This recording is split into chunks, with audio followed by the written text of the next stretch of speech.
इंडा Samajwadi party के प्रवक्ता हैं, मेरे साथ इस वक्त मौजूद हैं। स्नेह मिलन कार्यक्रम, एक देश एक डीएनए कार्यक्रम सुनकर आपके चेहरे पे मुझे कुछ तनाव दिख रहा है। तनाव नहीं, मुझे हंसी आ रही थी। वो हंसी रोकने के चक्कर में तनाव आपको दिख रहा हो। नहीं, आपके चेहरे पे तो मुझे आज तनाव दिख रहा है। नहीं, ऐसा बिल्कुल नहीं है, क्योंकि हम जानते हैं कि, और मैं जो बात कहूँगा ब्रजेश भाई, हंसी क्यों आ रही थी आपको? हंसी इसलिए आ रही थी कि अब जैसे कोई भेड़िया भेड़ की खाल ओढ़ करके बैठ जाए और उसको पहचान जाए लोग भेड़िया बैठा है, तो जो पहचान जाएगा उसको हंसी तो आएगी। घबराहट भी तो हो सकती है। ये जी, घबराहट भी तो हो सकती है। नहीं, घबराहट नहीं हो सकती। समाजवादी बहादुर लोग होते हैं, वो घबराते नहीं हैं इन चीज़ों से।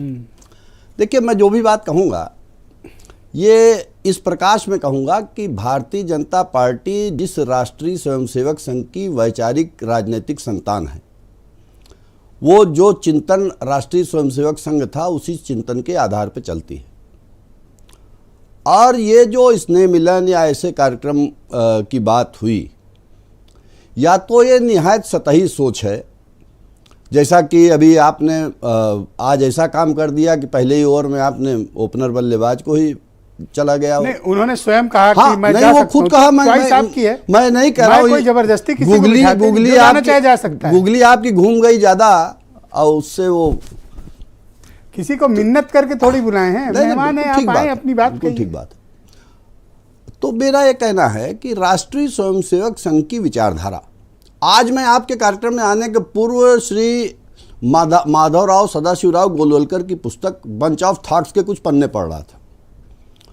उन्होंने अपनी उस पुस्तक में भारत के लिए 3 खतरे बताए हैं देश के लिए। पहला खतरा मुसलमान, दूसरा खतरा ईसाई और तीसरा खतरा कम्युनिस्ट।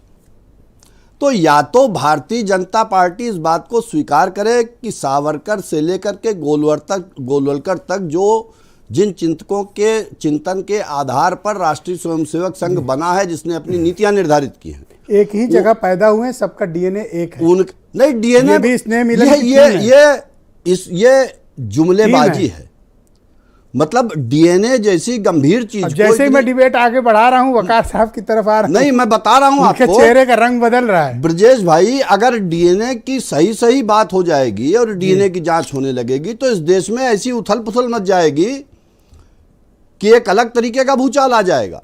ये जुमलेबाज लोग हैं, ये कुछ भी बोल देते हैं और जो बोलते हैं बेचने थोड़ा खतरे की घंटी है, क्योंकि जो वोट बैंक पूरे कमिटमेंट जोश खरोश के साथ लास्ट असेंबली इलेक्शन में आपके साथ खड़ा रहा है, बीजेपी वहां कुछ पॉलिटिकल एक्टिविटी कर रही है। आपको इसकी फिक्र है? नहीं, देखिए, ऐसा है कि ये हमें भी मालूम है कि बीजेपी की चाल को भारत का बहुत बड़ा हिस्सा समझता है।